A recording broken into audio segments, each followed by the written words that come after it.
এই পৃথিবীতে সবথেকে বড় গুরু হলো যে যার ঘরের বাবা মা। তারপরে গুরু হলো শিক্ষা গুরু, দীক্ষা গুরু। তারপরে গুরু হলাম আমি ভগবান। ও মায়েরা, যারা হারিয়ে ফেলেছো মূল্যবান চরণ, মৃত্যুর আগের দিন পর্যন্ত মাথা ঠুকলে আর ওই মূল্যবান চরণ পাবে না। এই মূল্যবান চরণ কেন বললাম জানো? ভগবান বলছে নবদ্বীপ যেতে হবে না, বৃন্দাবন যেতে হবে না, হরিদ্বার, দক্ষিণ ভারত, পশ্চিম ভারত কোথাও করতে হবে না, সবটাই পেয়ে যাবে বাবা মার চরণে। কারণ ভগবান নিজের থেকে আগে বাবা মার জায়গাটা দিয়েছে। ওই দুটো চরণ যে একবার ভজন করবে তার সমস্ত তীর্থের ফল নাকি ওখানেই হয়ে যাবে। নিতাই গৌর প্রেমানন্দে। হরি বল, হরি বল, হরি বল। কিন্তু আমরা বাবা বিশ্বাস করি না, আমরা এগুলো মানতে চাই না। কিন্তু ভগবান কৃষ্ণ রাজস্বই যজ্ঞ করে দেখিয়েছে। শুধু পা ধোয়ালো না, ভগবান আরো কি করেছিল জানো? যারা যারা প্রসাদ পেয়েছিল কৃষ্ণ দয়াময় নিজের হাতে এঁঠো পাতাগুলো নর্দমায় ফেলেছিল। শুধু নর্দমায় ফেলেনি, তার ভিতরে আরো একটা কাজ করলো। আড়ালে যেখানে পাতাগুলো ফেলছে না, আর যারা আমরা প্রসাদ পাই বা পাতা কি সব পরিষ্কার থাকে? একটু একটু করে তো লেগে থাকে। কৃষ্ণ আড়ালে গিয়ে ওই একটু করে এঁঠো নিয়ে কৃষ্ণ আমার সারা গায়ে মাখছে। ও যে ভক্তে নিতাই গৌর প্রেমানন্দে হরি বল।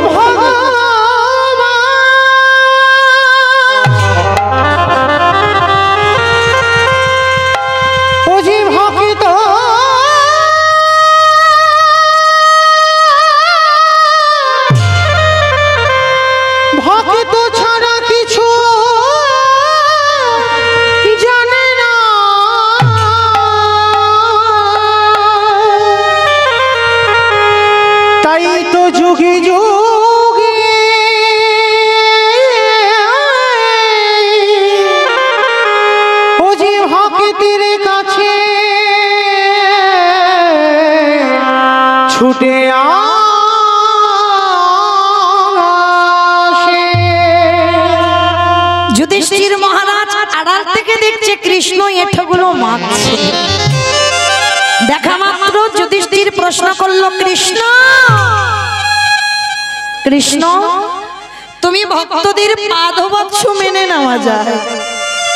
ভক্তদের এঁঠো পাতাগুলো নর্দমায় ফেলছো, মেনে নেওয়া যায়। কিন্তু কৃষ্ণ ভক্তদের এঁঠোগুলো নিয়ে তুমি গায়ে মাখছো কেন? ভগবান করজোর করে বলেছিল, দাদা গো তুমি বোধহয় জানো না,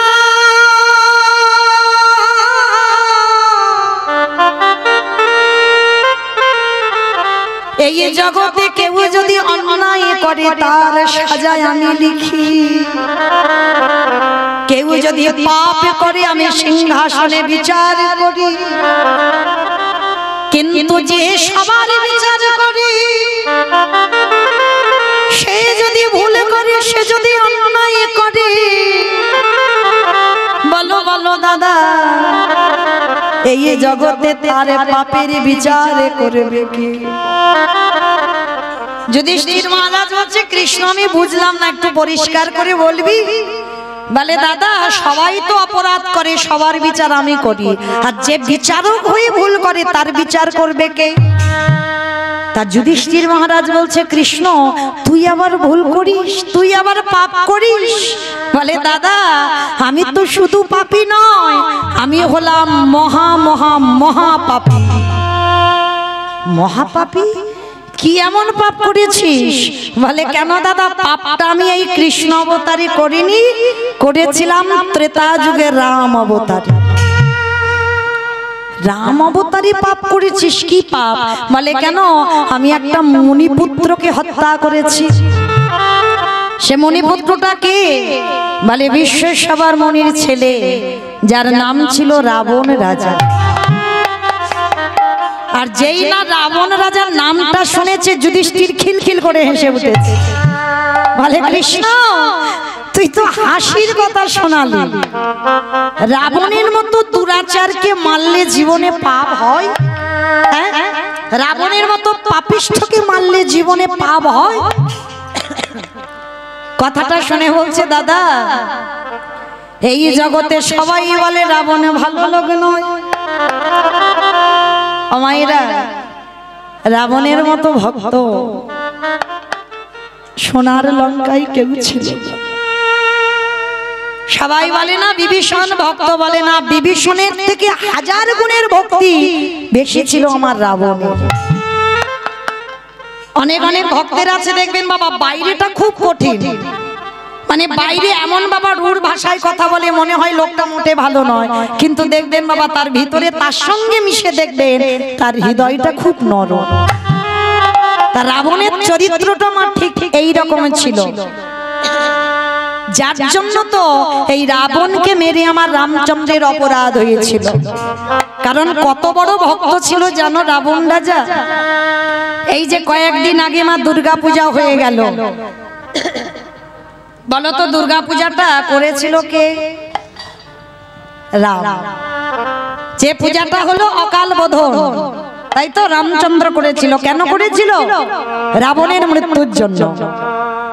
আর রাবণের মৃত্যুর জন্য অকাল বোধন পূজা হলো, আর পূজাটা করেছিল কে? রাবণ। তাহলে ভালো করে এই জায়গাটাই বিচার করে দেখেন, যার মৃত্যুর জন্য দুর্গা পূজা সে নিজেই গিয়ে বাবা পূজাটা করে এসেছিল। তাহলে কত বড় ভক্ত হলে তবে বাবা নিজের মৃত্যুর জন্য নিজের পূজায় বসেছিল। কবে জানো? যেদিন বাবা রামচন্দ্র দিশেহারা হয়ে গেল, যে কিছুতে রাবণকে ধ্বংস করা যাচ্ছে না, রাবণের 1 লক্ষ ছেলে আর 12 লক্ষ নাতি, বংশে বাতি দেওয়ার মতো কেউ নেই। রামচন্দ্র বসে বসে চিন্তায় আছে। এমন সময় বিভীষণ গিয়ে বলেছিল, প্রভু একটা কথা বলবো। কি কথা? বলে শোনো প্রভু, আমার দাদাকে তুমি এইভাবে মারতে পারবে না। বলে কেন? বলে আমার দাদা তো শক্তি আরাধনা করে বেঁচে আছে, তাই তোমাকে শক্তি আরাধনা করতে হবে, তোমাকে শক্তি পূজা করতে হবে। কিন্তু বিভীষণ, আমি যে শক্তি পূজা করব, আমার দলে তো সবাই বানর, আমার দলে সবাই মানব, কেউ তো ব্রাহ্মণ নেই। বলে দাদা প্রভু একটা কথা বলবো, এই লঙ্কার মাটিতে তো একজনই ব্রাহ্মণ আছে, একজনই পুরোহিত আছে, সে কে জানো? যে হলো আমার দাদা রাবণ রাজা। রামচন্দ্র চমকে উঠেছে, অসম্ভব! বিভীষণ তোমার কি মাথা খারাপ? যার মৃত্যুর জন্য আমি দুর্গা পূজা করব, সে কোনোদিন আমার এই পূজা এসে করে দিতে পারে? বিভীষণ হেসে বলেছিল, প্রভু তুমি জানো না পুরোহিত কাকে বলে? জানো পুরোহিত কাকে বলে বাবা?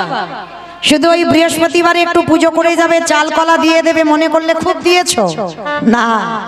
পুরোহিত তাকেই বলে, ওই পুর মানে নগর, হিত মানে মঙ্গল, যিনি নগরের মঙ্গল করে, নগরের কল্যাণ করে, তিনি হয় জগতে পুরোহিত। রাবণ রাজা তেমনই পুরোহিত ছিল। তা আমার রামচন্দ্র বলছে, বিভীষণ তাহলে কে রাবণকে নিমন্ত্রণ করতে যাবে? বলে কেন, লক্ষণকে পাঠাও। তা রামচন্দ্র লক্ষণকে ডেকেছে, লক্ষণ যাও তুমি একবার গিয়ে রাবণকে নিমন্ত্রণটা করে এসো। এই জায়গাটা একটু মন দিয়ে শুনবেন বাবা, ভগবানের ভাই হয়ে মনে বড় ভয় যে আমি তো খালি হাতে যাব, তীর ধনুক নিয়ে যাব না। আর খালি হাতে গেলে যদি বাবা ওই রাবণ যুদ্ধ করে আমাকে একা পেয়ে, আস্তে আস্তে আস্তে ছোট্ট কোমরে একটা ছুরি নিয়ে গেছে বাবা। তা রামচন্দ্র দেখে বলেছিল, লক্ষণ ওই পূজারী নিমন্ত্রণ করতে কেউ অস্ত্র ব্যবহার করে না, তুমি অস্ত্রটা ফেলে দাও। কিন্তু দাদার কথা শুনেনি মা লক্ষণ চুরি করে একটা ছুরি নিয়ে গিয়েছিল রাবণকে নিমন্ত্রণ করতে। আর যখন রাবণকে নিমন্ত্রণ করতে গেল না, মন্দোদরী মা রাবণের স্ত্রী, মন্দোদরী মা 1 লক্ষ ছেলে আর 12 লক্ষ নাতি, কেউ আর মা বলে ডাকার নেই। নিরজনে বসে বসে কাঁদছে। এমন সময় লক্ষ্মণ নিমন্ত্রণ করতে গেছে, দরজায় গিয়ে ডাকছে, মা মা। যেই না মা বলে ডেকেছে, মন্দোদরী মা দরজাটা খুলে দেখছে লক্ষ্মণ দরজায় দাঁড়িয়ে। আর যেই না লক্ষ্মণকে দরজায় দেখেছে, ওই মন্দোদরী মা ওই লক্ষ্মণের হাতে ধরে আজ সিংহাসনে বসাইছে। শুধু সিংহাসনে বসালো না, পাদ্দার মানে ঘটিতে করে জল এনে ভগবানের ভাই এসেছে তো, আর ভগবানের ভাই লক্ষ্মণের পা দুটো ধোয়াচ্ছে। আর এদিকে মা রাবণের কানে একজন খবর পাঠিয়েছে, মহারাজ আমি এক্ষুনি দেখিলাম তোমার সবথেকে যে চিরশত্রু তার ভাই লক্ষ্মণ তোমার বাড়িতে ঢুকলো। আর যখনই সংবাদটা রাবণ পেয়েছে না, ঊর্ধ্বশ্বাসে ছুটতে ছুটতে যাচ্ছে। আর গিয়ে বাবা দরজাটা যেই খুলেছে, দেখে না মা ওই সিংহাসনে লক্ষ্মণ বসে আছে, আর মন্দোদরী নিচে বসে তার চরণ দুটো ধোবাচ্ছে। রাবণ দর্শন করে মন্দোদরীকে বলল, মন্দোদরী, হ্যাঁ গো গিন্নি, তোমার বংশে বাতি দেওয়ার মতো তো আর কেউ নেই, তোমার মা বলে ডাকার মতো আর কেউ নেই। হ্যাঁ গো, তুমি পারলে না ওই লক্ষ্মণকে নিয়ে তোমার একটু কোলে করে বসাতে? তুমি সিংহাসনে বসালে পারলে না তুমি একটু কোলে বসাতে? ঠিক আছে, সেটা নয় করনি। হ্যাঁ গো গিন্নি, তোমার চোখের জলের এত অভাবে পড়ে গেল, শেষ পর্যন্ত তুমি ঘটিতে করে লক্ষ্মণের চরণ দুটো ধোবাচ্ছ, পারলে না তোমার ওই চোখের জলে তার চরণ দুখানা ধোবাইতে? তা রাবণে যেই না লক্ষ্মণকে দেখেছে, দেখে বাবা রাবণ দুটো হাত বাড়িয়ে ডাকছে, লক্ষ্মণ একটু আয় তো দেখি বাবা, আমার এই হৃদয়ে তোর দাদা তো সবগুলোকে কেড়ে নিয়েছে, আমার এই হৃদয়ে পুত্র শোকের আগুন জ্বলছে, আয় একটু আয় তো দেখি আমার বুকে, তোকে জড়িয়ে ধরি আমার এই বুকের আগুনটা নেভে কিনা, একটু আয়। শত্রু ভগবানের ভাইকে ডাকছে, কিন্তু ভগবানের ভাই যেতে পারছে না। কেন যেতে পারছে না জানো? কারণ মনে মনে লক্ষ্মণের ভয়, ওই যে কোমরে ছুরিটা লুকানো আছে বাবা, যদি রাবণ বুঝতে পেরে যায়, রাবণের কাছে যেতে পারছে না। রাবণ ডাকছে কিন্তু লক্ষ্মণ যাচ্ছে না। সঙ্গে সঙ্গে বাবা যেই যাচ্ছে না, রাবণ হেসে বলে উঠেছিল, কি রে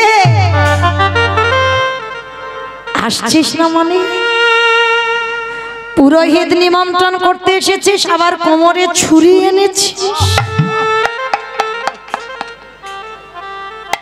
কত বড় ভক্ত বাবা, কত বড় ভক্তি থাকলে তবে বাবা জানা যায়।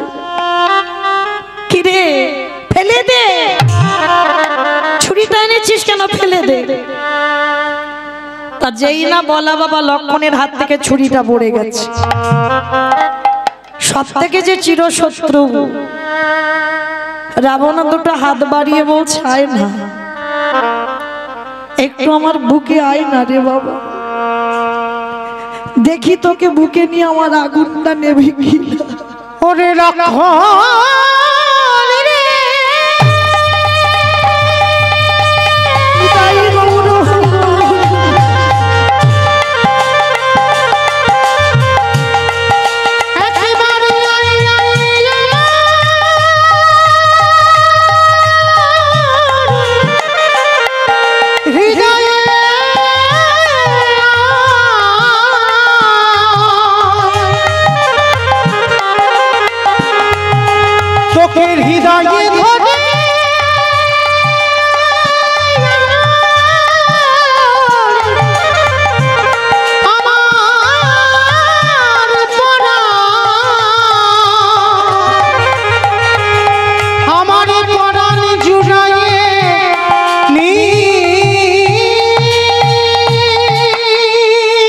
যেই না আমার রাবণ হাত বাড়িয়ে ডাকছে লক্ষণ যাচ্ছে না, তা যখন এলো না রাবণ হাত জোড়ো করে লক্ষণের কাছে প্রশ্ন করছে, কি রে ঠিক আছে আমার বুকে তোর আসতে হবে না, কেন এসেছিস? লক্ষণ মাথা নিচু করে বলছে, আমার দাদা দুর্গা পূজা করছে, আমি নিমন্ত্রণে এসেছি। বাহ, নিমন্ত্রণ করতে এসেছিস, আমাকে গিয়ে পূজাটা করে দিতে হবে। তাহলে আমি যে পূজা করব তা তোর দাদা দুর্গা পূজাটা কেন করছে? লক্ষণ মাথাটা নিচু করে বলছে, রাবণের মৃত্যুর জন্য। যেই না কথাটা বলা, রাবণ বলছে দাঁড়া তাহলে আমি একটু ভালো করে গুছিয়ে আসি। তা লক্ষণ মনে মনে ভাবলো, এ বেটা বুঝি আমার কথা শুনতে পাই, কানে একটু বোধহয় কম টম শোনো। আবার দ্বিতীয়বারে বলছে, শোনো রাবণ, আমার দাদা যে দুর্গা পূজাটা করছে রাবণের মৃত্যুর জন্য। দ্বিতীয়বারে যেই কথাটা বলেছে লক্ষণ, রাবণ রেগে গিয়ে বলেছে, শোন, তুই কি মনে করছিস তোর কথা আমি শুনতে পাইনি? ওই জন্য দ্বিতীয়বারে বলছিস? ভালো করে, আমি খুব ভালো করে শুনতে পেয়েছি। তাহলে তোর দাদা যে দুর্গা পূজা করবে, আমি যদি একবার ওই দুর্গা পূজাটা করতে যাই, আমি যদি পুরোহিত হিসাবে যাই, যার নামে সংকল্প করেছে তোর দাদা, তৎক্ষণাৎ তার মৃত্যু হবে। লক্ষণ, আমি যাব, আমার আপত্তি নেই, কিন্তু কথা দে লক্ষণ, তোরে দাদা বংশে বাতি দেওয়ার মতো কাউকে রাখে না। যদি পূজা করতে গিয়ে আমার প্রাণ খানা চলে যায়, তুই আমার মাথায় হাত দিয়ে একটা কথা দে, আমার ক্রিয়া কর্মটা তুই সম্পূর্ণ করবি। সেদিন আমার লক্ষণ বুঝতে পেরেছিল রাবণের ভক্তিটা। সেদিনই লক্ষণ কথা দিয়েছিল, আমি কথা দিলাম তোমার মৃত্যুর পর তোমার কর্মটা আমি করব। এইবার যেই না রাবণ গুছিয়ে ঘরের বাইরে বেরিয়েছে, আর লক্ষণ সবে বেরোবে, এইবার মন্দোদরী মায়া পিছন থেকে ডাক দিয়েছে, লক্ষণ দাঁড়া। আরে মা বলে তো ডেকেছিস,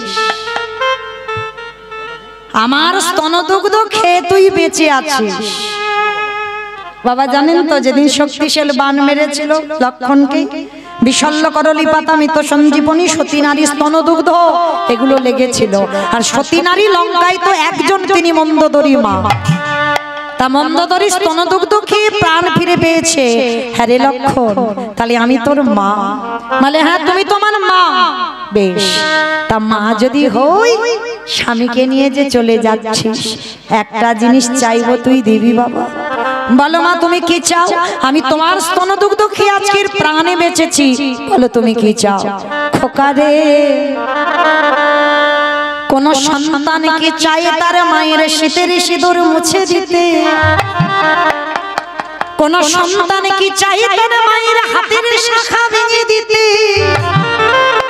আরে তুই কেমন ছেলে আমার, কথা দে। তাহলে দিতে যদি হয়, আমার স্তনদুগ্ধ সেবা করে যেমন প্রাণ ফিরে পেয়েছিস, আজকের আমাকে দিতে হবে। কি দিবি জানিস? আমার শীতের সিঁদুর যেন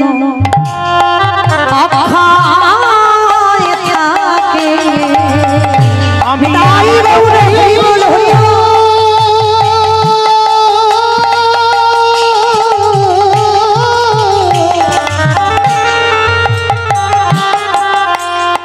আমি আর তো কিছু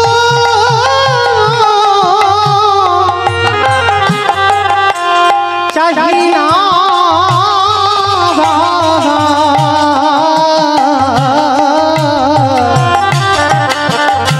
আমার শীতের সিঁদুরে যেন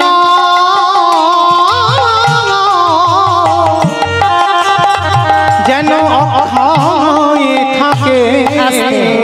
সেদিন লক্ষণ প্রতিজ্ঞা করেছিল, তোমার শীতের সিঁদুর অক্ষয় থাকবে। রাবণের মৃত্যু হলো ওই অকাল বোধন পূজা করতে গিয়ে।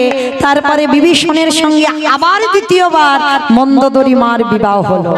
তাহলে সে সিঁদুর মুজলো না, অক্ষয় রয়ে গেল। তো আজকের সেই রাবণ রাজাকে মেরেছিল রঘুপতি রামচন্দ্র। আর রামচন্দ্র মেরে আমার রামচন্দ্রের মাথা থেকে পা পর্যন্ত পাপী হয়ে গেল। সেই পাপটা ধুচ্ছে কবে?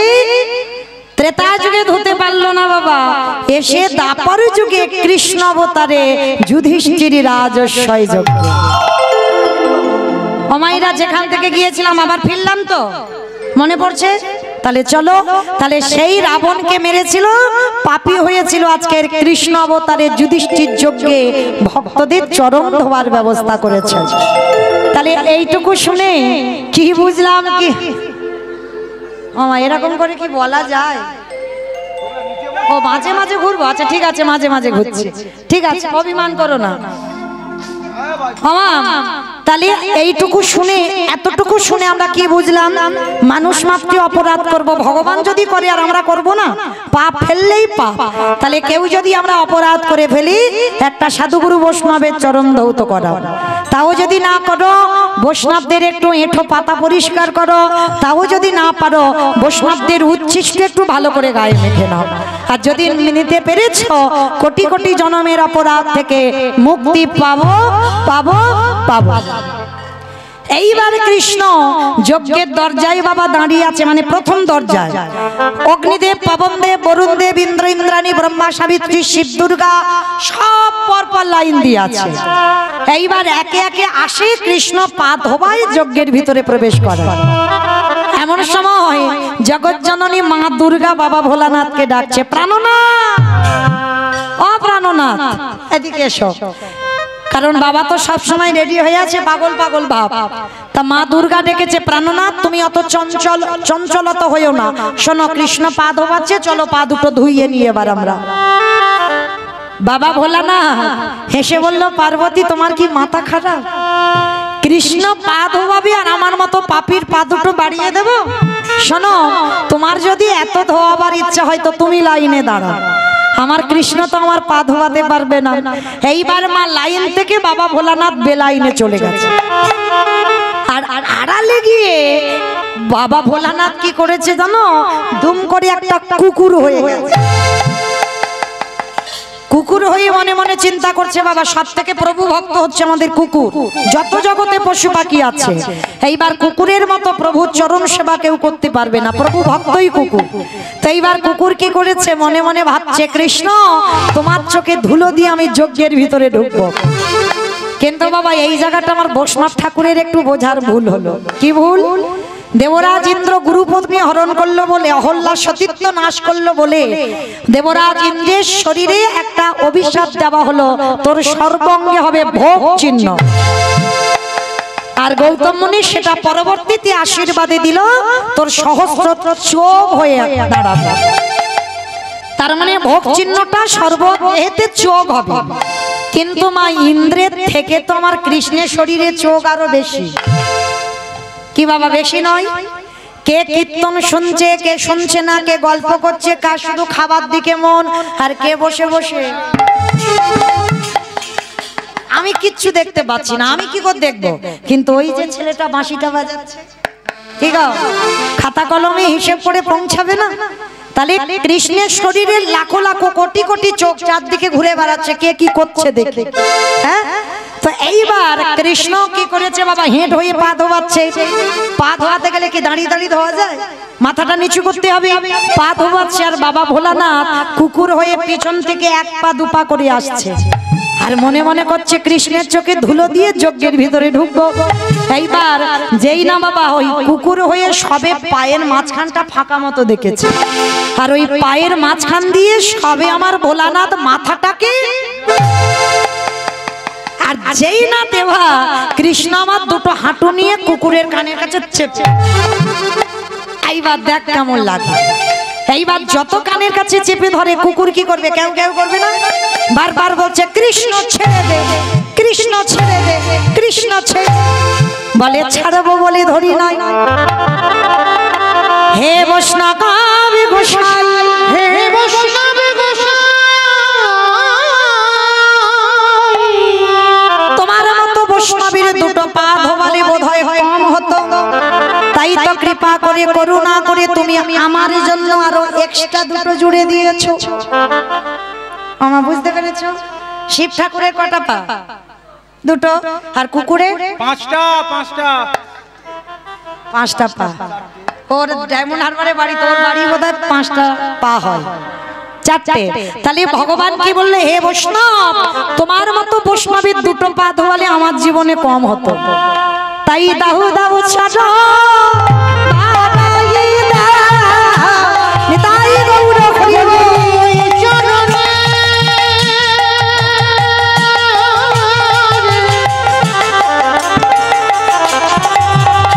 আমি ওই চরণে বড় অভিলাষী,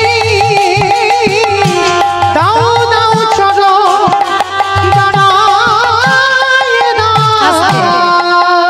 এইবার যেই না বাবা আষ্টে পৃষ্ঠে দড়ি দিয়ে কুকুরটাকে বেঁধেছে, বাঁধলে কি হবে? কুকুরের চারটে পা শুধু ছটফট করছে। ভগবান বলে দাঁড়া, এবারে পায়ের ব্যবস্থা করতে হবে। এইবারে ভগবান কি করে জানো? কুকুরের চারটে চরণে আগে জায়গায় বেঁধে দিয়ে সবার পা ধোবাচ্ছে, খালে বিলি নদী নালা পুকুর ঘাটের জলে দিয়ে। আর ভগবান বৈষ্ণবকে কোন জায়গায় রেখেছে দেখো, এই বাচ্চাকে জগতের কোনো জলে নয়, ওই কুকুরের চরণ চারটে বেঁধে বলছে আমি রাবণকে মেরে পাপী হয়ে আছি, আর তোমার মতো বৈষ্ণবের যদি পাটা না ধোবাই আমার ভগবান নামে কম হয়ে যাবে। এইবারে চারটে চরণ কৃষ্ণ আমার বুকে ধরে, খালি বিলি নদী নালা পুকুরে ঘাটির জলে নয়, তাহলে কোন জল?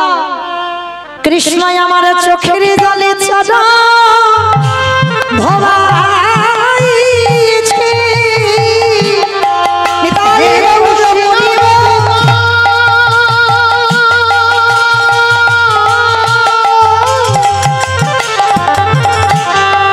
কৃপা করো বলি আজি চোখে জল চরণে ধোয়াইছে। বলি আরে তো চরণ ছাড়িব নাকি, আমি ওই চরণে অভিলাষী, বলি এই প্রতীক্ষা করে গেলাম, আমি তো চরণে ছাড়ব না। বলি ওই চরণে আমি ভিখাইয়ে দিলাম। আমি তো চরণ নিতাই গৌর হরি চরণে ভিখারি দিলাম, আমি তো চরণ ছাড়ব না রে। ওই চরণে ভিখারি দিলাম, আমি তো চরণ ছাড়ব না। বলি আরে তো চরণ ছাড়ব না হে। এইবার ভোলানাথ যেই না কৃষ্ণের চোখের জলটা কুকুরের পা দুটো ধোয়া হয়ে যাচ্ছে, ভোলানাথে কেঁদে বলল কৃষ্ণ রে, এই যে রাজস্বাই যজ্ঞে তোর চোখের জল আমার চরণে পড়ল, আমার চরণে পড়ল, আমি তোর চরণ ছুঁয়ে প্রতিজ্ঞা করিলাম আগত কলিযুগে আমি আর শিব হব না। আমার তাহলে বোঝা গেল কারণটা কি? প্রথমে প্রশ্নটা কি করেছিলাম, সত্যতে শিব, ত্রেতাতে শিব, দ্বাপরে শিব, কলিতে শিব নয়। এই নয়টা জানতে গিয়ে বাবা একটু রামায়ণ মহাভারতে যেতে হলো, তাহলে আবার ঘুরে ফিরে এলাম। এইবার ভগবান যেই না বাবা ভগবানের চরণ ছুঁয়ে প্রতিজ্ঞা করলো কৃষ্ণ আগত কলিযুগে শিব নয়, আমি হব অদ্বৈত আচার্য গোসাই। তুই আমার কৃষ্ণ নয়, তুই হবি নদীয়ার নিমাইচা। আমি কথা দিলাম 12 বৎসর তুলসী ভাসিয়ে তোকে ব্রজধাম থেকে নদিয়ায় নামাবো, আরে যেদিনে তুই বৃন্দাবন থেকে নদিয়ায় নামবি গৌর হই, সেদিন আমি অদ্বৈত হয়ে নাভা দেবীর গর্ভে ছোটবেলায় নাম হবে কমলাক্ষ, আরে সেদিন আমি বড় হয়ে যখন তোর সঙ্গে দেখা করতে যাব, তুই আর আমি যেদিন মুখোমুখি হব, এই যে রাজশাহী যজ্ঞে তোর চোখের জল কুকুরের পায়ে পড়ল, এই কুকুরে যেদিন নদিয়ায় আজকে তোর সঙ্গে দেখা করতে যাবি, তুই যেদিন কৃষ্ণ গৌর হবি, তুই আর আমি যদি মুখোমুখি হই, ওরে তোর ঋণী এইভাবে আমি শোধ করিব।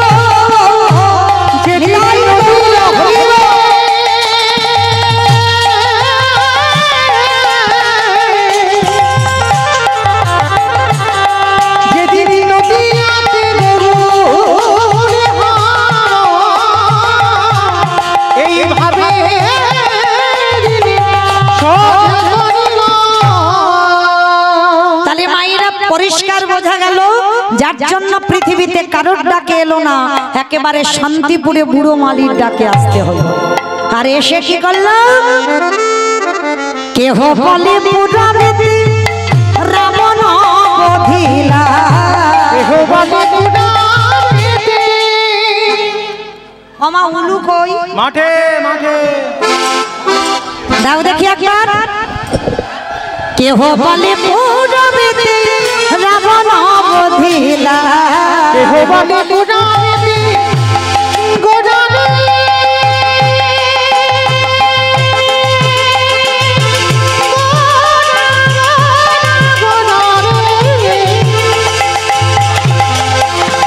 নিতাই গৌর প্রেমানন্দে হরি বল। গোটা গোটা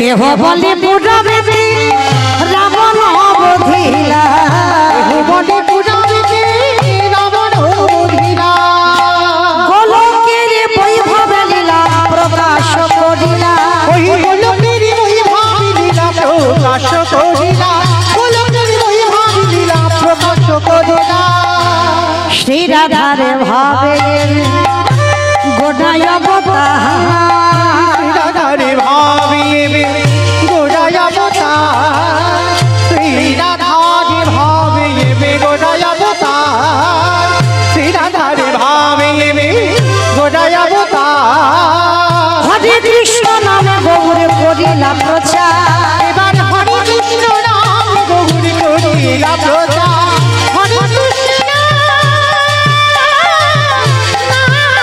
গৌর করিলা প্রচার, এইবারে লীলা প্রকাশ হলো, এইবার লীলা প্রকাশ হলো, এইবারে লীলা প্রকাশ হলো, এইবার লীলা প্রকাশ হলো, গোলকের বৈভব লীলা প্রকাশ এবার করিলা, গোলকের বৈভব লীলা প্রকাশ করিলা, গোলকের বৈভব লীলা প্রকাশ করিলা, বাসুদেব ঘোষ কহে করি জোড়হা, করি জোড় হাত, অগজে কৃষ্ণ সেই গৌর সেই তো জগন্নাথ, সেই তো জগন্নাথ,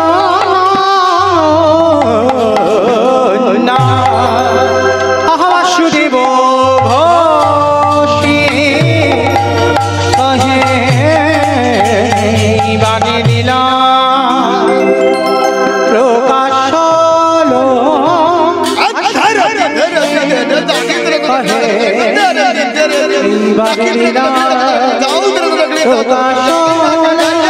বাসুদেব ঘোষে কহে এইবারে লীলা প্রকাশ হলো, বাসুদেব এইবারে লীলা বাসুদেব ঘোষে কহে এইবার লীলা প্রকাশ হলো, বাসুদেব ঘোষে কহে এইবার লীলা প্রকাশ হলো, বাসুদেব ঘোষে নিতাই গৌর প্রেমানন্দে হরি বল, হরি বল, হরি বল। কহে এইবার লীলা প্রকাশ হলো, বাসুদেব ঘোষে কহে। জনিতাই চলুন এবার আমরা সবাই যাব মধুময় ধাম বৃন্দাবন ধাম। তো এতক্ষণ যখন নবদ্বীপে ছিলাম সবাই দেখি এবার একসঙ্গে আমার সঙ্গে সবাই মিলে বলেন তো গৌর সুন্দরী কি ধ্বনিটা হলো কি এটাও জয়। আমি বললাম ধ্বনিটা হলো কি মানে হলো না, একটু প্রেম সে দাও। এত জোরে দেবে কত দূর যাবে? সিরাকোল শোনা যাবে আর এদিকে ধামুয়া ঝিনকি যাবে, সিরাকল ঝিনকি এগুলো যাবে। আচ্ছা মা, যাদের যাদের বিশ্বাস আছে কই দেখি হাত দুটো তোলো তো দেখি একবার সবাই। আমার দাদা ভাই বাবা ঠাকুর যারা একটু দাঁড়িয়ে আছেন চরণ ধরে নিবেদন সবাই একসঙ্গে দেখি আত্মনিবেদন। না হলে মাঝে মাঝে ধসে যাচ্ছে কেন? এই ধসা রোগটা ভালো নয়, ওখান থেকে সব পড়ে যাবে। তোলো দেখি সম্পূর্ণ হাত সবাই একসঙ্গে বলো গৌর সুন্দরী কি নবদ্বীপ ধামে কি সচিরি নন্দনে কি বিষ্ণুপ্রিয়া কি নিতাই চাঁদ কি ভক্তবৃন্দ কি হরিবাসন ধাম কি সাধু গুরু বৈষ্ণব কি আপন আপন গুরুচরণ কি হরিনাম যজ্ঞ কি কমিটি ভাই সব কি আজকের আনন্দ কি নিতাই গৌর প্রেমানন্দ। চলো এবার একটা ভজন গাইতে গাইতে যাই। আমার একটা ভজন হবে তো বিষয় যাব, তবে আমি আর আমার সম্প্রদায় যাব না, সবাই যাব। ওই আগে একটু উলুধ্বনি দাও তারপর সবাই একটু প্রেম শেষ।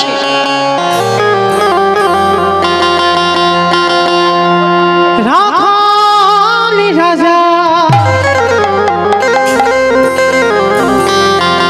বনে দিলে কোথায়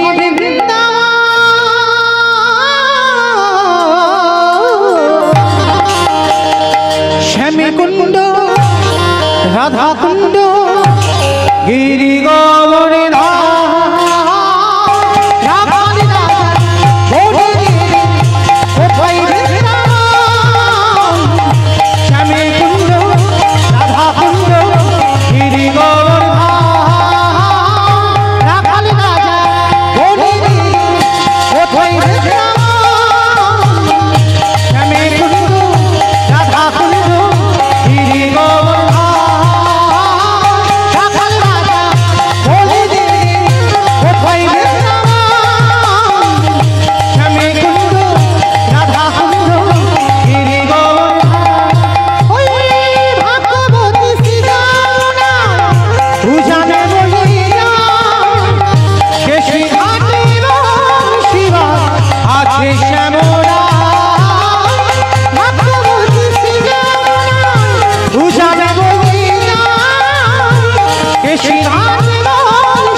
কেউ যাব না, সবাই যাচ্ছি তো। সবাই যখন যাচ্ছি কই দেখি এই রাত্রিবেলা আর একবার কান মুলে বলছি মা কালীর দিব্যি আর বলবো না, এইবারটা শেষ। সবাই দেখি একবার হাত দুটো তোলো সবাই একসঙ্গে তালে তালে করো তালি কেমন? ভাগবতী যে ভাইরা ইউটিউব করছো তাদের কাছে অনুরোধ, কারণ এই সময় আমার তুলতে হবে না, অনেকক্ষণ তুলেছো। এবার কার হাত উঠলো আর কার উঠলো না এই আমরা তলাতে দুদিন পরে তো ওরা ছাড়বে, মোবাইলে দেখতে পাবে, তাহলে তখন বুঝতে পারবে কার হাত উঠেছে আর কার ওঠেনি। ঘোরার একবার ক্যামেরাগুলো দেখি সবাই একসঙ্গে ভাগবতী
সব বলছো কিরকম বলা হচ্ছে, তো রাস্তার উপরে উঠছে না। হাত দুটো তোলো দেখি সবাই, জয় জয় রাধে রাধে রাধে রাধে বৃন্দাবন মে গোবর্ধন মে নিধুবন মে স্নান গলি মে মান গলি মে बरसाना में राधा कुंड में श्याम कुंड में हरिद्वार में जोर से बोलो हिट से बोलो काले वन में कमल वन में ऊंचा गाँव में बरसाना में राधा कुंड में प्रेम से बोलो जोर से बोलो भाव से बोलो बाकी बिहारी बांसुरी बजाइए सोनी बांसुरी बांसुरी सुनी राधा रानी चले যমুনা बांसुरी निताई गौर हरि बोल हरि बांसुरी सुनी राधा रानी चले যমুনা ঢাকালি রাজা ওরে কোথায় বিরাজন শ্যামে কুণ্ড রাধা কুণ্ড গিরিবর্ধন प्रेम से बोलो राधा रानी की आवाज হয়েছে তো এত ভক্তের এইটুকু আওয়াজ। আচ্ছা মা, তোমাদের এই আমরাতলাতে শাশুড়ি বৌমাতে ঝগড়া টগড়া হয় না? মাঝে মাঝে হয়, মাঝে মাঝে হয় তো হয়, হয়। হয় তো আচ্ছা বেশ, ওই শাশুড়ি বৌমাতে যে ঝগড়া হলে গলাটা বার হয়, একটু বের করো, বলো রাধা রানী কি। তার মানে ঝগড়া হয়। বলো বৃন্দাবনেশ্বরী কি, যমুনা মাইয়া কি, নন্দগাঁও কি, উচারামো কি, বর্ষানামো কি, ভক্তবৃন্দ কি, হরিবাসন ধাম কি, সাধু গুরু বৈষ্ণব কি, আপন আপন গুরুচরণ কি, কমিটি ভাই সব কি, হরিনাম যজ্ঞ কি, আজকের আনন্দ কি, নিতাই গৌর প্রেমানন্দে। বেশ, চলো এবার আমরা বৃন্দাবন যাব, কিন্তু যেতে গিয়ে মা এতক্ষণ তো হলো, এবার একটু অ্যাডভার্টাইজ শুনতে হবে, শুনতে হবে তো। কারণ সিরিয়াল যখন দেখো, আধ ঘন্টা সিরিয়াল 15 মিনিট হয়, আর 15 মিনিট ইচ্ছা না থাকলেও মা উপায় নেই। ঠিক তদ্রূপ আমরা এই যে 4 ঘন্টা কীর্তন গাইব, 15টা মিনিট একটু দিতে হবে সময়, নালে কীর্তনটা চলবে কি করে। তাই আপনাদের কাছে আমার নিবেদন, কৃপা করে আমার এই কমিটি দাদা ভাইরা, আমার ভাইরা অনেক পরিশ্রম করে আজকের দিনটা পার হয়ে এসেছে, তবু বাবা কীর্তনটা করাচ্ছেন। আর আপনারা জানেন কিছু অর্থের তো দরকার, কারণ এই যে অনুষ্ঠানটা পিছিয়ে করছে মানে এই যে প্যান্ডেল, জেনারেটর, মাইক সমস্ত কিছু একটা খরচের ব্যাপার আছে। তার জন্য আপনাদের মতো ভক্ত চরণে নিবেদন, যার যেমন সামর্থ্য, যার যেমন ক্ষমতা আছে, কৃপা করে আমার বাবা ঠাকুররা যাচ্ছেন, দাদা ভাইরা যাচ্ছেন, যার যেমন ক্ষমতা আপনারা একটু দান করবেন। আপনাদের দান নিয়ে যেন এই হরিবাসরটা আরো দীর্ঘস্থায়ী হয়, আরো বড় বড় কীর্তনিয়ারা যেন এই আসরে এসে লীলা কীর্তন পরিবেশন করতে পারে। নিতাই গৌর প্রেমানন্দে হরি বল হরি বল। তবে মা কেউ কিন্তু বইমুখ করবেন না, অল্প কিছু হলেও অবশ্যই করে দেবেন, কেমন আস্তে। কারণ মনে রাখতে হবে মা, ব্যাংকে টাকা দিতে গেলে তো নমিনও লাগে। তুমি যে এত কষ্ট করে টাকা জমালে তোমার নয়, তুমি নমিনও করেছো, তুমি হরিবল হলে তার। তাহলে গৌরের ব্যাংকে যদি কেউ 1 টাকা জমায়,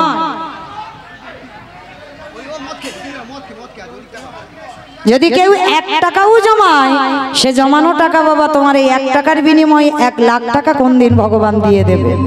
তাই আপনাদের মতো ভক্ত চরণে নিবেদন যাচ্ছে ভিখারির মতো, যার যেমন ক্ষমতা।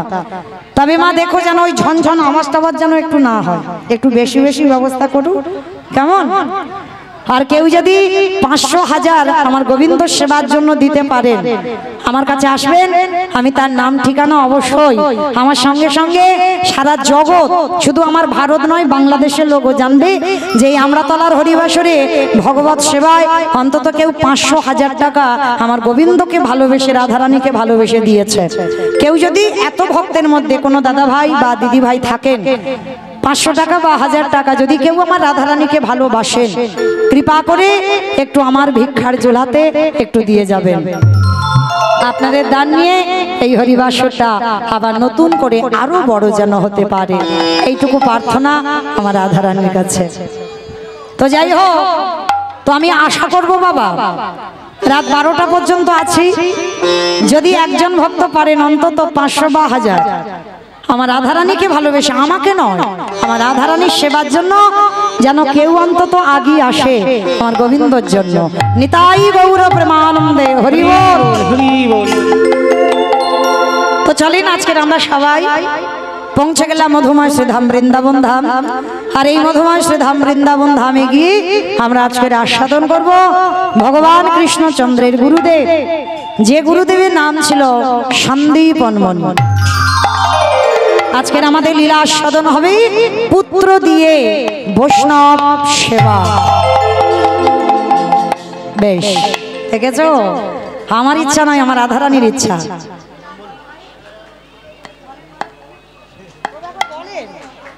যাই হোক, আমার এক দাদা ভাই নাম বলতে অনিচ্ছুক, 5 টাকা না 6 টাকা আমার গোবিন্দ সেবার জন্য দিয়েছেন, আমার রাধারানীর সেবায় দিয়েছেন। আমার রাধারানীর পাদ দিয়ে জানালাম ভক্তের সকল মনোবাসনা যেন আমার রাধারানী পূরণ করে দেন। নিতাই গৌর প্রেমানন্দে হরি বল। হরি বল। হরি বল। নিয়ে যাবেন এখান থেকে, হরি বল। তাহলে রাধারানীর মনের আশা পূর্ণ হয়ে গেল, 500 এসে গেল। এবার কেউ 1000 নেই, আসবে আসবে। এইটা হলে আর বলবো না, সত্যি কান মলে বলছি, আর 1000 এলে বলবো না। মানে যদি কেউ পারেন, আমি চাপিয়ে দিচ্ছি না, যদি কেউ পারেন। বেশ, তাহলে চলেন আজকের এই যে পুত্র দিয়ে বৈষ্ণব সেবা, তো মায়েরা আজকের আমরা লীলার মধ্যে জানবো কীর্তন শুনলে কি হয়, কীর্তন গাইলে কি হয়। আর যারা ভগবানকে ভালোবাসে না, শুধু খায় দায় আর ঘুমায় আর টিভি সিরিয়াল দেখে, ওদের যে কি গতি হবে। আজকের আমার লীলাটা যদি একটু সম্পূর্ণ শোনেন, তাহলে আপনারাই প্রশ্নের উত্তর পেয়ে যাবেন। এই যে এত কষ্ট করে প্রত্যেক আসরে গিয়ে কীর্তন শুনে বেড়ান, আপনারা কি মনে করেছেন কিছু পাবেন না? অবশ্যই পারবেন। সাধিতে সাধিতে যদি কৃষ্ণ কৃপা করে, এ জন্মে না হয় জন্ম জন্মান্তরে, এ জন্মে কৃপা নাই বা হলো, এর পরের জন্মে নাই বা হলো, তারপরের জন্মে নাই বা হলো, কিন্তু বিশ্বাস এইটা হারালে হবে না, কোনো না কোনো জন্মে আমার গোবিন্দ কৃপা হবে। চলেন আজকের মন দিয়ে শুনবেন, কিন্তু কেমন? 1 মন থেকে 1.5 ঘন্টা বাকি, 1 মন থেকে 2 মন হবে না।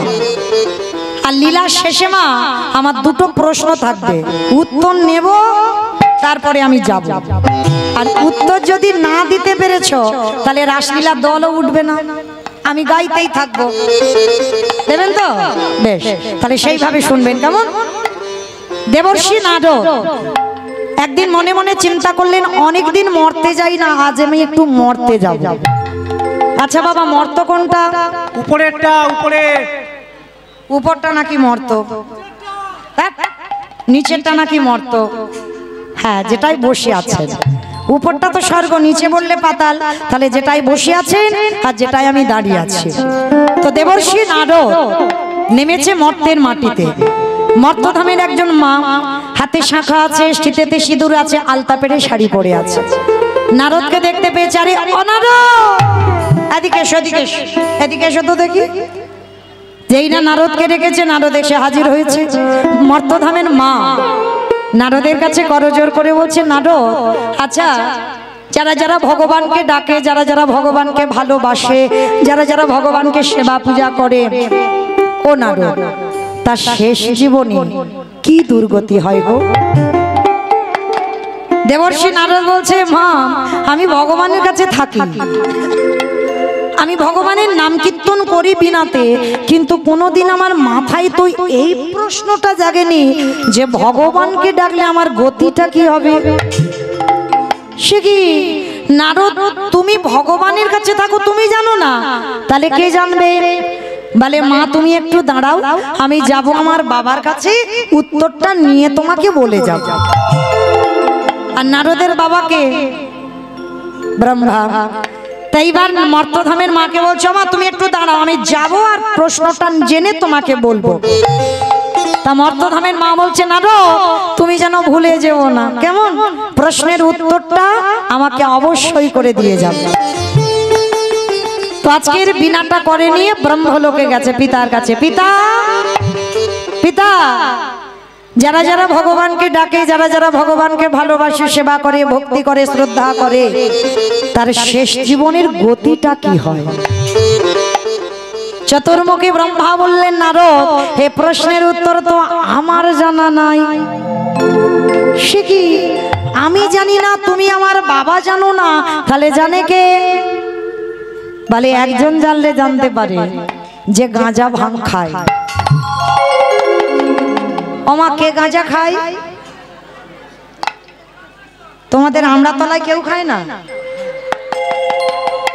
কেউ খায় না আমড়াতলায়?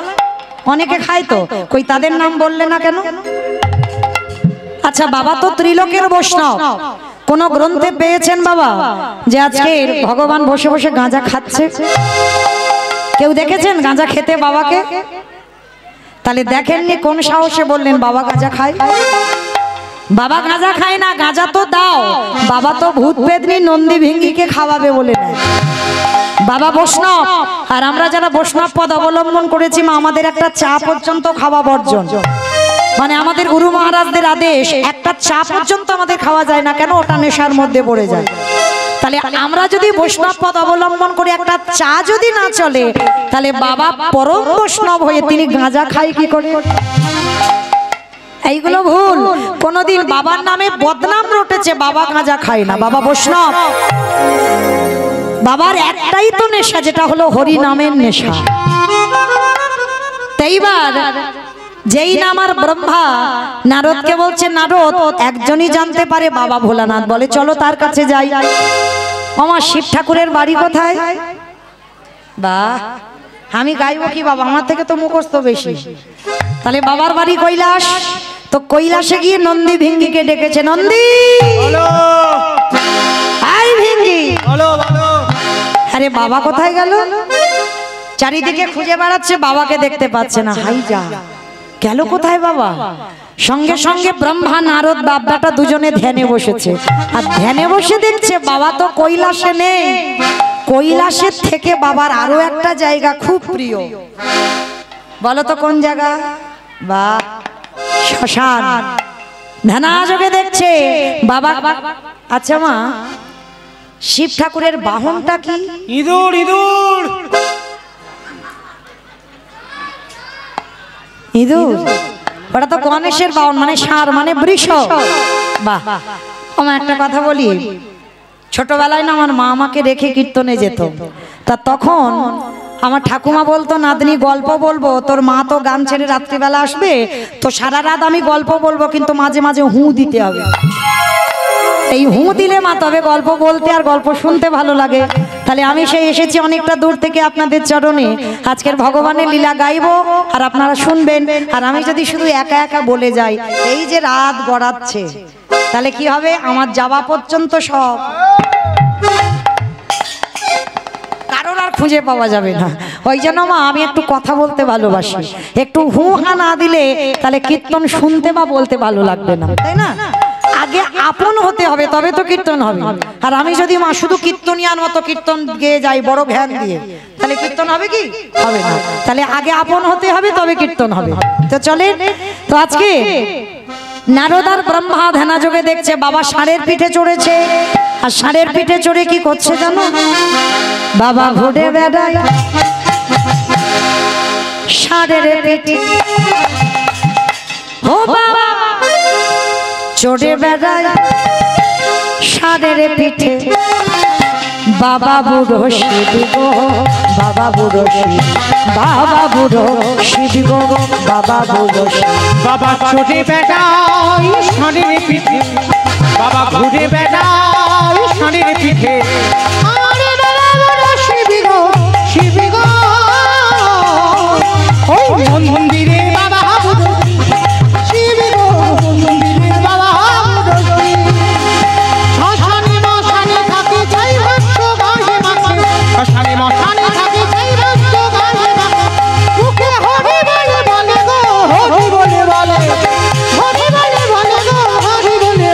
বাবা ঘুরে বেড়াই ষাঁড়ের পিঠে বাবা চড়ে বেড়াই ষাঁড়ের পিঠে আমার নানা বড় শিব গো শিব গো নিতাই গৌর হরি শিব গো মন্দিরের বাবা বুড়ো শিব গো মন্দিরে বাবা বুড়ো নারায়ণ নারায়ণ নারায়ণ। হে ভোলেনাথ, তোমার কাছে বড় দায়ে পড়ে এসেছি। কিসের দায় নারদ? আচ্ছা প্রভু, যারা যারা ভগবানকে ডাকে, যারা যারা ভগবানকে ভালোবাসে, তার শেষ জীবনের দুর্দশাটা কি হয়? ভোলানাথের চোখ বড় বড় হয়ে গেল। নারদ, হে প্রশ্নের উত্তর তো আমার জানা নাই। সে কি? আমি জানি না, আমার বাবা জানে না, তুমি শিব জানো না, তাহলে জানে কে? বলে একজন জানলে জানতে পারে যে নামের নাম ভগবান। বলে তার কাছে যাই চলো। ব্রহ্মা, দেবর্ষি নারদ আর বাবা ভোলানাথ তিনজনে মিলে বৈকুণ্ঠপতি নারায়ণের কাছে গেছে। প্রভু, অপ্রভু, যারা যারা ভগবানকে ডাকে, ভালোবাসে, শ্রদ্ধা করে, তার শেষ জীবনের গতিটা কি হয়? বৈকুণ্ঠপতি নারায়ণ বললেন, নারদ, এ প্রশ্নের উত্তর তো আমার জানা নাই। হাই ভগবান, তোমার নাম ত্রিজগতের লোক শুনছে, গাইছে, তুমি জানো না? বলে না নারদ, তবে তোমার এই প্রশ্নের উত্তর জগতে তারাই দিতে পারবে। ও ঠাকুর, ওইটা তো জানবো বলে এসেছি। কারা দেবে ঠাকুর? শোনো, যারাই আমার নামে ভালোবাসে, যারাই আমার নামে বদনে উচ্চারণ করে, যারা আমার নামে বদনে উচ্চারণ করে, যারা নয়ন চলে কৃষ্ণ তোমার হলামে বলে কাঁদে, যাদের শয়নে স্বপনে নিদ্রায় জাগরণে কৃষ্ণ প্রাণ, কৃষ্ণ ধ্যান, কৃষ্ণ সব, চলে যাও সেই ভক্তের কাছে। নারদ বলছে, ও ঠাকুর, তুমি যে ভক্তের নমুনাগুলো দিচ্ছ, ও লাখ লাখ পাওয়া যায়, কোটি কোটি পাওয়া যায়, তুমি নির্দিষ্ট করে বলো না কোন ভক্তের বাড়িতে গেলে আমি উত্তরটা পাবো। বেশ, ভগবান বলছে, চলো আজকের আমি সেই রকম এক ভক্তের কাছে তোমাদেরকে নিয়ে যাব। চলো আজকের আমরা 4 জনে যাব। ঠাকুর কোথায় যাব? শোনো, 4 জনে যাব আমরা মর্তের মাটিতে। ঠাকুর, মর্ত? ওখানে তো লোক খেতে যায় আর ঘুমাতে যায় আর মরতে যায়। বলে না গো, ওরা খাক, ঘুমাক, টিভি দেখুক, মোবাইল দেখুক, যাই করুক না কেন, তাদের মধ্যেও এমন এমন ভক্ত আছে যাদের চরিত্র শ্রবণ করলে তোমার হৃদয়টা দুলে উঠবে। ঠিক আছে ঠাকুর, তাহলে চলো আমরা 4 জনে যাই।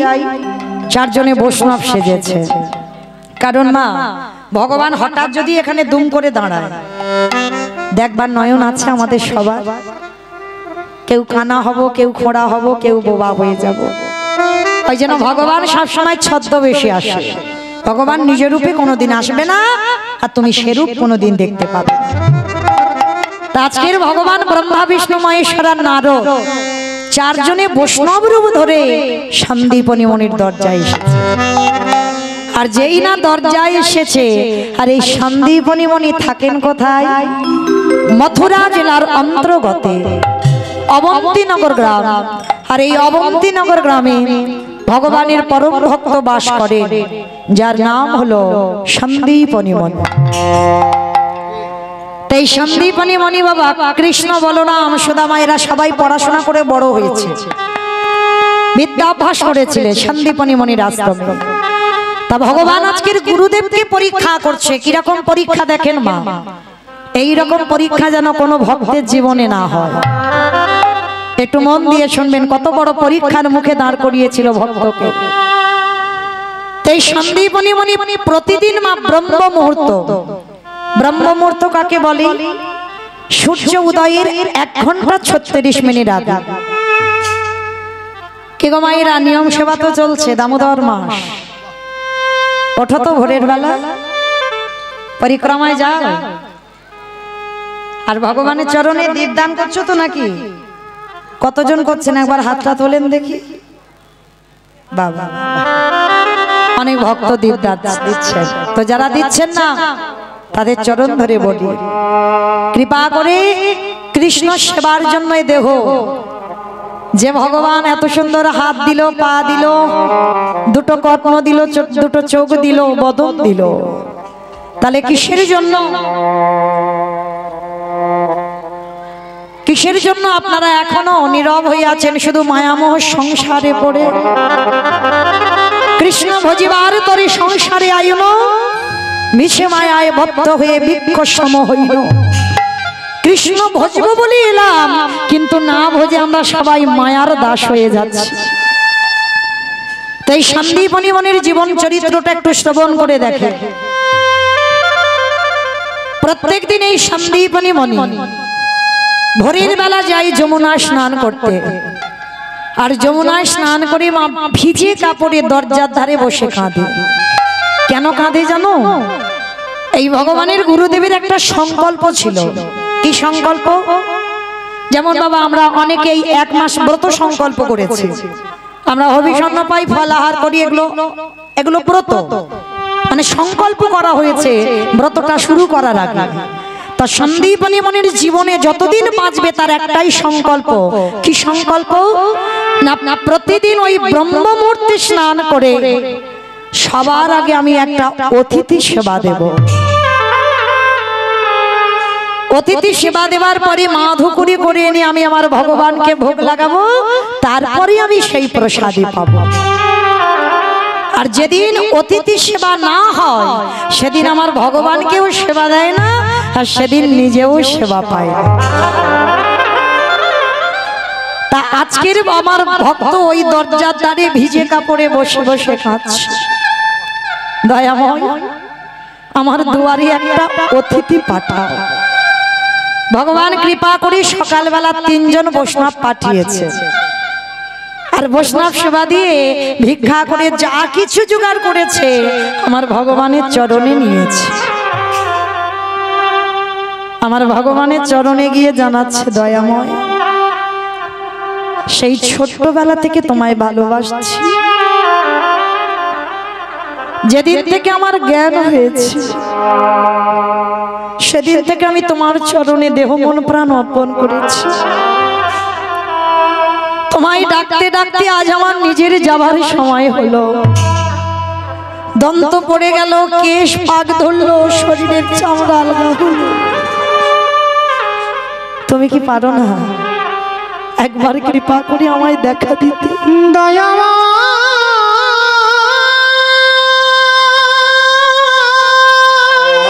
এত ডাকি এত কাঁদি শুনতে পাও না?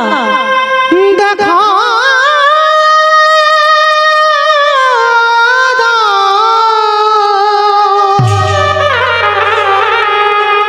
ওগো তুমি নাকি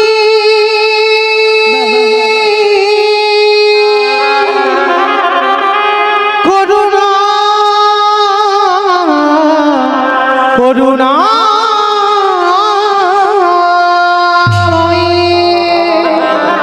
আমি এত ডাকি তুমি কেন শুনতে পাও না? আমি এত কাঁদি তুমি আমার ডাকি কেন শুনতে পাও? আমি কোথায় গেলে একবার দেখা দাও। পাবনি দেখা ওগো দয়া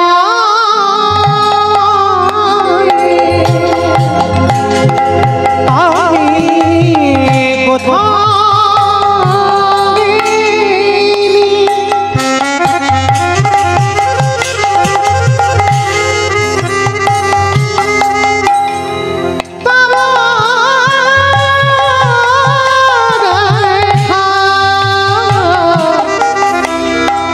ওগো দয়া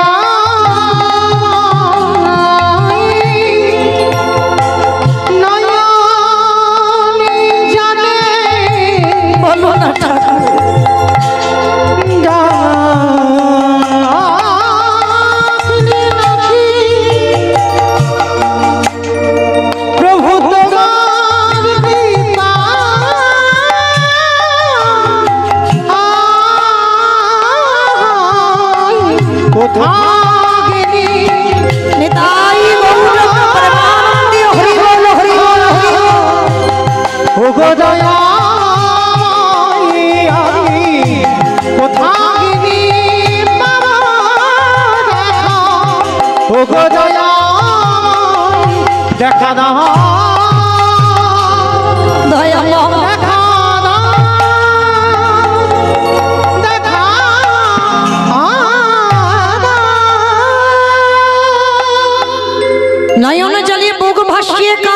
সন্দীপনী মনি আর ঠিক সেই সময় ভগবান অতিথি রূপে দরজায় এসে ডাকছে মুনিবর। অমাইরা মানুষের ডাক আর ভগবানের ডাকে তফাৎ হবে না?